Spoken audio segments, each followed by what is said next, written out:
In the eerie realm of the night shift at the ambulance company where I once worked, there was a vehicle that loomed over us all with an ominous reputation, the haunted ambulance.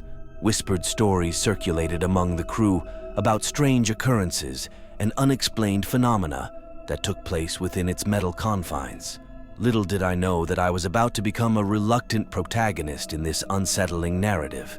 It was a moonless night in a remote rural community, the air thick with an unsettling quiet that seemed to amplify every mysterious creak and rustle.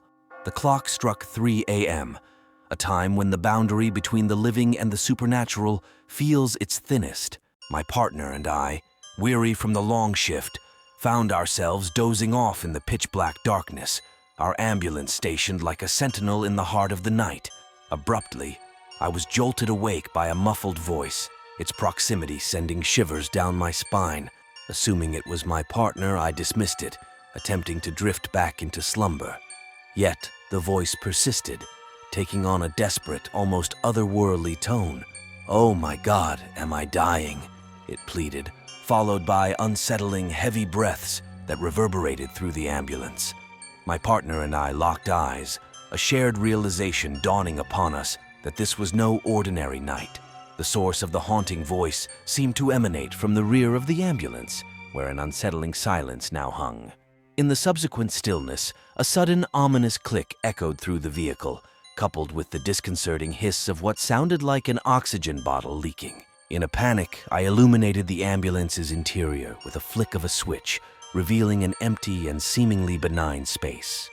The rear doors swung open to unveil the desolate night, void of any intruders. As we cautiously approached the silent oxygen bottles, the unspoken fear lingered. We had just brushed against the paranormal. News of our eerie encounter spread like wildfire among the crew, further fueling the haunted legend of the ambulance. From that night forward, the vehicle became a symbol of both dread and fascination, a spectral vessel that carried not only the living, but also the enigmatic echoes of something beyond the grasp of rational explanation.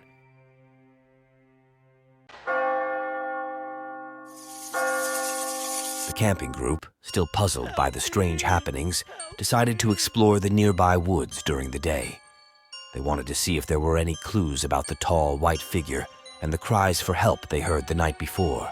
They walked into the forest, following the direction where they last saw the mysterious figure. In the daylight, the woods felt less scary, but still made them uneasy. After a bit of walking, they found an old, run-down cabin hidden among the trees. It seemed abandoned, and a faint sound of crying came from inside. They opened the creaky door and found a room with old furniture and a picture of a family, including a little girl. The group couldn't help but feel a deep sense of sorrow as they read through letters scattered on the floor. These letters told a heartbreaking story. The little girl had gone missing many years ago, and the family had to leave the cabin, unable to bear the painful memories. Wanting to help, the group learned that the family's story was well known in the area. Legend said the spirit of the lost girl still lingered, reaching out for help. Help me! That night, they returned to the cabin and held a simple ceremony. They lit candles, shared stories, and expressed their sympathy for the lost soul. As they gathered around, the cries for help changed, becoming more like a sad song. The group felt a mix of emotions, sadness for the little girl who had disappeared, and a strange sense of connection to something beyond the ordinary. The night passed with a mix of eerie sounds and a sense of peace.